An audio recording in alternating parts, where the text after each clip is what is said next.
السلام عليكم ورحمة الله وبركاته. الحمد لله رب العالمين والعاقبة للمتقين ولا عدوان إلا على الظالمين. أشهد أن لا إله إلا الله وحده لا شريك له وأشهد أن محمدا عبده ورسوله لا نبي بعده. قال الله سبحانه وتعالى: يا أيها الذين آمنوا اتقوا الله وقولوا قولا سديدا يصلح لكم أعمالكم ويغفر لكم ذنوبكم ومن يطع الله ورسوله فقد فاز فوزا عظيما. اللهم ارحمنا بالقرآن وصدق الله العظيم. وقال النبي صلى الله عليه وسلم: إنما الأعمال بالنيات وإنما لكل امرئ ما نوى فمن كانت هجرته إلى الله ورسوله فهجرته إلى الله ورسوله ومن كانت هجرته لدنيا يصيبها أو امرأة ينكحها فهجرته إلى ما هاجر إليه وبعد. عباد الله معاشر المسلمين arsyadani wa iyyakumullah. Semoga Allah menerima amal salat subuh kita berjamaah barusan ini di Masjid Taqwa Kota Besar Palembang. Taqabbalallahu minna minkum khairal a'mal. Saya memulai tausiah kita dengan sebuah kisah yang terjadi di masa sahabat Abdullah bin Abbas. Beliau sedang memberikan pengajian didampingi oleh sahabat-sahabat Nabi yang lain dan sebagian besarnya adalah oleh kelompok tabi'in. Sedang memberikan pengajian itu, tiba-tiba masuk seorang laki-laki bergabung di majelis beliau. Waktu itu Nabi sudah meninggal. Nabi besar Muhammad SAW telah wafat. Bergabung laki-laki ini, melihat laki-laki itu masuk dan duduk di tengah rombongan majelis pengajian. Abdullah ibnu Abbas radhiyallahu anhu diam.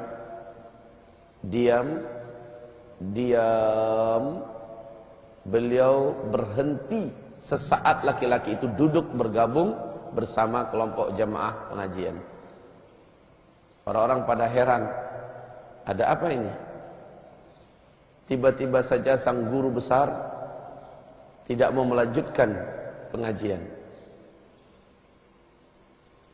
Keheningan tersebut dipecahkan dengan kata-kata sang guru besar Abdullah bin Abbas radhiyallahu anhu dengan kalimat berikut ini: saudara-saudara, minta maaf, majelis ilmu ini tidak dapat kita lanjutkan. Selama di tengah-tengah majelis ini ada orang yang keberadaannya di tengah-tengah kita menyebabkan rahmat Allah dari langit Allah tahan. Sampai orang tersebut menyingkir dari tempat ini. Orang pada terkejut. Siapa yang dimaksud oleh sang guru? Tapi sejak laki-laki ini datang, sejak itu sang guru diam dan akhirnya melontarkan kalimat begini. Pahamlah mereka siapa yang dimaksud oleh Abdullah bin Abbas radhiyallahu anhu. Laki-laki yang bersangkutan mengerti bahwa dirinya lah yang dimaksud. Berkecamuk perasaannya, sedih, malu. Maka dia pun mundur secara perlahan-lahan dan keluar dari ruangan majelis ilmu. Tidak berapa langkah dia meninggalkan majelis ilmu tersebut, keluar dari ruangan itu, dia mendengar sang guru besar Abdullah ibnu Abbas radhiyallahu anhu melanjutkan pengajian. Berarti memang dia yang dimaksud.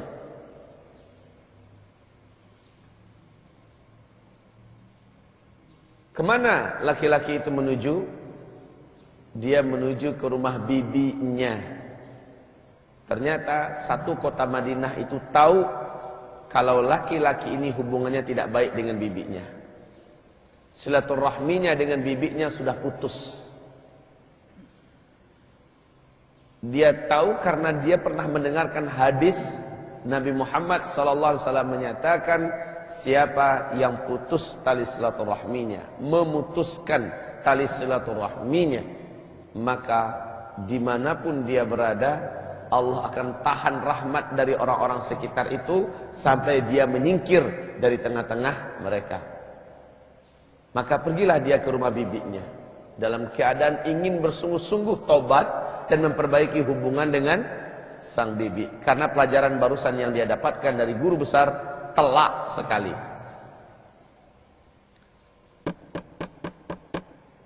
Assalamualaikum warahmatullahi wabarakatuh. Bibi. Assalamualaikum. Bi. Terdengar suara wanita tua dari dalam. Waalaikumsalam warahmatullahi wabarakatuh. Siapa? Saya, Bi. Pas dibuka. Oh, kamu. Boleh saya masuk, Bi? Ya silakan masuk. Bi, saya datang kemari mau memperbaiki hubungan saya dengan Bibi. Saya mengaku salah sebagai anak kecil. Saya mungkin terlalu angkuh di depan Bibi. Saya sudah lama tidak berdegur sapa dengan Bibi. Orang satu kota Madinah ini tahu. Bi, mau kan Bibi saya minta maaf? Tentulah. Nah, lama Bibi merindukan kamu sebenarnya agar hubungan kita baik, tapi kamu saja yang selalu menjaga jarak dan menjauh. Lalu terjadilah perbincangan antara Bibi dengan si anak muda ini. Akhirnya sang Bibi berkata kepada si pemuda, apa alasan kamu? Apa yang menggerakkan kamu sehingga kamu datang kemari minta maaf, memperbaiki hubungan? Jawaban anak muda ini adalah, tadi Bi, saya datang ke majelis ilmunya sahabat Rasul yang mulia, guru besar kita Abdullah ibnu Abbas. Sebaik saya datang, beliau diam sampai keheningan suasana dipecahkannya dengan kata-katanya yang benar-benar menampar saya, bagaikan petir di siang bolong bagi saya, bahwa pengajian tidak dapat dilanjutkan selama di dalam majelis itu ada orang yang karena keberadaannya Allah menahan rahmatnya dari kelompok itu seluruhnya, sampai dia menyingkir. Saya, Bi, yang dimaksud. Saya yang dimaksud. Bibi, itu alasan saya mau menghentikan semua kebodohan saya ini berhubungan dengan hubungan saya bersama Bibi. Sang Bibi akhirnya berkata, nak, pergi kamu kembali. Pergi temui guru besar kita itu, Abdullah ibnu Abbas, tanyakan kepadanya apa-apa saja yang lain, ancaman dan bahaya yang lain yang terjadi karena memutuskan atau menerima pemutusan tali silaturahim. Apa-apa saja. Baik, Bi, kata si pemuda ini. Maka bergegas dia menuju ke tempat pengajian majelis Ibnu Abbas radhiyallahu anhu. Sampai di sana ternyata orang sudah bubar. Tapi masih ada beberapa murid di sekitar Abdullah ibnu Abbas. Laki-laki itu, Assalamualaikum warahmatullahi wabarakatuh. Waalaikumsalam warahmatullahi wabarakatuh. Wajah Ibnu Abbas kembali berubah. Wahai guru, katanya, kata anak muda ini, saya baru saja dari rumah bibi saya dan saya telah minta maaf kepadanya. Hubungan kami telah saya perbaiki. Guru, saya datang kemari, boleh saya duduk? Mendengarkan penjelasan ini, berubah lagi wajah Ibnu Abbas. Ridha, silakan. Syukurlah kalau begitu. Terus bagaimana?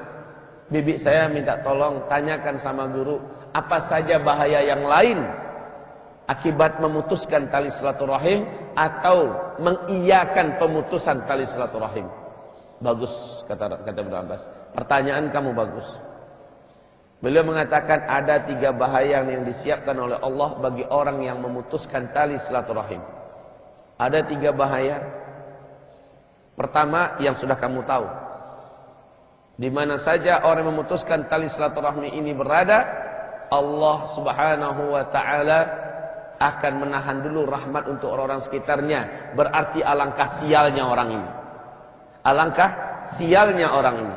Karena dia, Allah tahan dulu rahmat dari orang banyak. Yang kedua, kata Abdullah bin Abbas radhiyallahu anhu, orang yang memutuskan tali silaturahim, amalnya ditahan oleh malaikat penjaga amal di langit dunia. Tertahan di gudang penyimpanan amal di langit dunia, tidak disampaikan kepada Allah Subhanahu wa taala.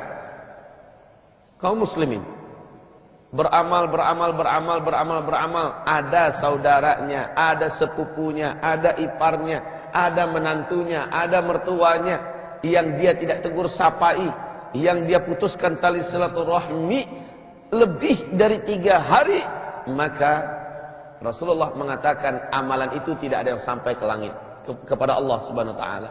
Tertahan di penahanan gudang amal di langit dunia. Saat meninggal dunia masih seperti itu dia, mati tanpa baik hubungannya dengan karib kerabatnya, maka penyesalanlah yang akan dia dapatkan pada hari kiamat. Ya Allah, hamba dulu haji, mana pahala haji hamba? Hamba dulu umrah, mana pahala umrah hamba? Hamba sholat, hamba tahajud, hamba baca Quran, hamba bangun masjid, hamba membantu yatim piatu, fakir miskin, mana pahalanya? Kenapa blank? Kenapa kosong catatan amal hamba? Ternyata dijawab, kamu di dunia memutuskan tali silaturahmimu dengan sengaja. Maka hari ini kamu tidak mendapatkan amalanmu karena pemutusan itu terjadi sampai kamu meninggal dunia. Jadi kaum muslimin yang kami muliakan, ini yang kedua. Coba ingat-ingat oleh Bapak Ibu, ada nggak sampai hari ini kita tidak bertegur sapa dengan keluarga kita? Maka amalan yang kita amalkan, termasuk subuh ini tadi, salat subuh berjamaah, masih tertahan di langit dunia. Ingat, ibu bapak mertua kita, sepupu ipar saudara-saudari kita, ingat orang-orang terdekat kita yang hari ini masih belum berbaikan hubungannya dengan kita. Maka apabila kita sayang dengan amalan kita, kontak dia, assalamualaikum, sambungkan kembali tali silaturahim, lanjutkan dengan SMS, kalau perlu datangi, ambil tangannya, berjabatan tanganlah, nyatakan permintaan maaf, lalu perbaiki hubungan setelah itu. Kaum muslimin yang kami muliakan, nanti ada pertanyaan ya, Pak Ustadz, bagaimana kalau dia yang memutuskan hubungan dengan kita, bukan kita Pak Ustadz? InsyaAllah kita jawab nanti. Bahaya yang ketiga dari orang yang memutuskan tali silaturahmi adalah Allah Subhanahu wa ta'ala memutuskan rahimnya dengan orang itu. Allah memutuskan rahimnya dengan orang itu. Rasulullah SAW bersabda, Allah berfirman, sesungguhnya aku menjadikan silaturahim itu dari namaku, Ar-Rahim, Ar-Rahim. Aku jadikan dia dari namaku, Ar-Rahim, salah satu nama Allah, Ar-Rahim, Ar-Rahman, Ar-Rahim. Faman qata'aha qata'tuhu. Siapa yang memutuskan tali rahimnya dengan orang-orang terdekatnya, aku putuskan tali rahimku darinya. Artinya orang yang terputus dari rahim Allah, dari rahmat Allah, maknanya orang tersebut terlaknat. Karena makna daripada laknat adalah al-bu'du minar rahmah, terjauh daripada rahmat Allah. Artinya, di mana orang ini berada, dia terlaknat di sisi Allah Subhanahu wa taala. Nauzubillah. Nauzubillah. Kaum muslimin Bapak dan Ibu. Wahai hamba-hamba Allah yang kami muliakan.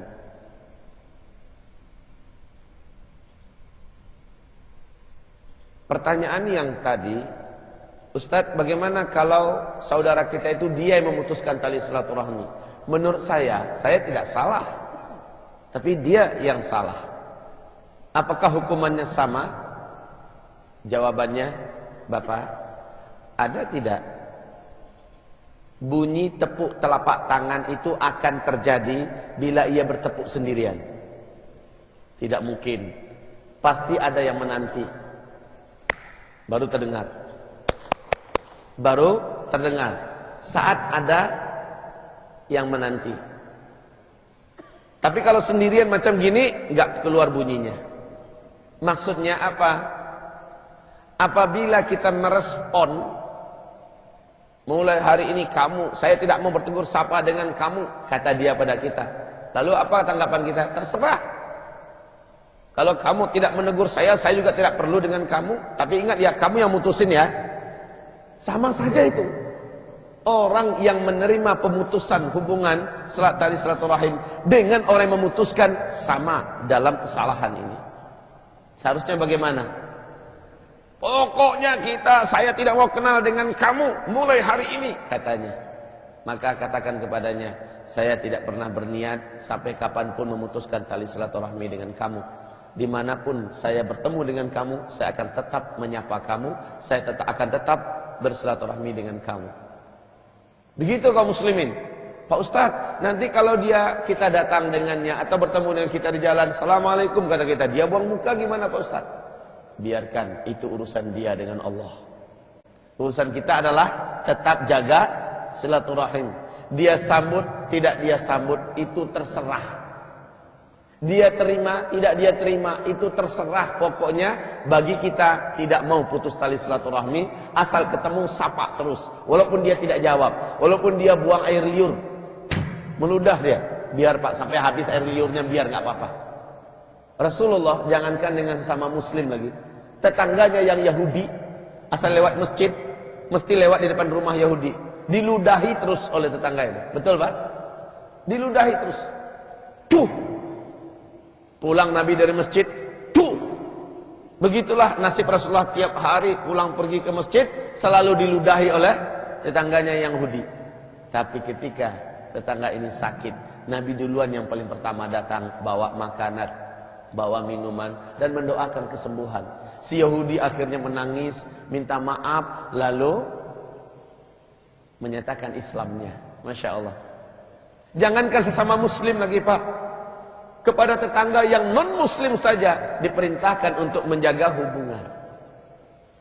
Nah, hamba-hamba Allah yang kami muliakan, kita ingat-ingat amalan kita.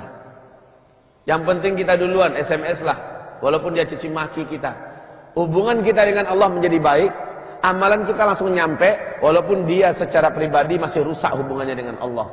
Kenapa? Dia tidak mau menyambut tali silaturahim dengan kita. Ustaz, yang salah dia. Di mana harga diri kita, Pak Ustaz? Kalau kita yang mulai duluan. Pak, mana yang lebih penting?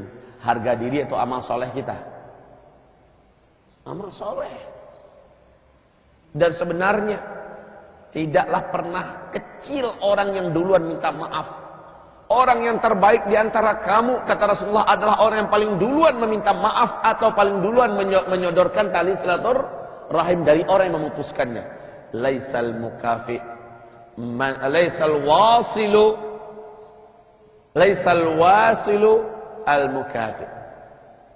Bukan yang dimaksud dengan si penyambung tali silaturahim orang yang menunggu respon. Saya mah terserah, kalau dia mau baikan saya terima, dia sapa saya akan sapa balik, saya akan jawab. Kalau dia datang berkunjung nanti saya datang juga. Tapi kalau dia tidak, ya saya juga terserah, saya akan seperti itu. Bukan begitu kata Rasul. Bukan begitu orang yang menyambung tali silaturahim. Tapi orang yang menyambung tali silaturahim adalah man wasalar rahima mimman qata'ahu. Orang yang menyambungkan tali silaturahim dari orang yang memutuskan tali itu dari dirinya. Jadi kalau kita Pak, kita yang diputusin. apalagi dia adalah menantu kita, apalagi dia adalah anak kita, apalagi dia adalah ipar kita, sepupu kita, apalagi dia kerabat dekat atau kerabat jauh kita, tetap saja upayakan terjaga tali silaturahim itu. Mumpung masih hidup, Pak. Mumpung masih hidup. Kalau sudah meninggal kita, maka sangat disayangkan. Minimal mulai pagi ini, sapa yang bersangkutan dengan SMS. Mulai pagi hari ini, sapa orang tersebut dengan telepon. Ya, usahakan kaum muslimin, perbaikilah hubungan supaya amal kita yang bisa jadi saat ini setelah telah banyak tertahan di gudang amalan di dunia, di langit dunia, disambungkan langsung kepada Allah Subhanahu wa taala. Insyaallah Ibu ya. Insyaallah Bapak, saya khawatir dalam buku Al-Kabair 70 dosa-dosa besar oleh Imam Az-Zahabi. Di situ dijelaskan seorang lelaki soleh melaksanakan ibadah haji ke tanah suci dan dia membawa harta yang sangat banyak. Karena untuk ibadah haji riskan membawa harta tersebut. Ada 1000 dinar. 1000 dinar, Pak. 1 dinar itu kan dari emas.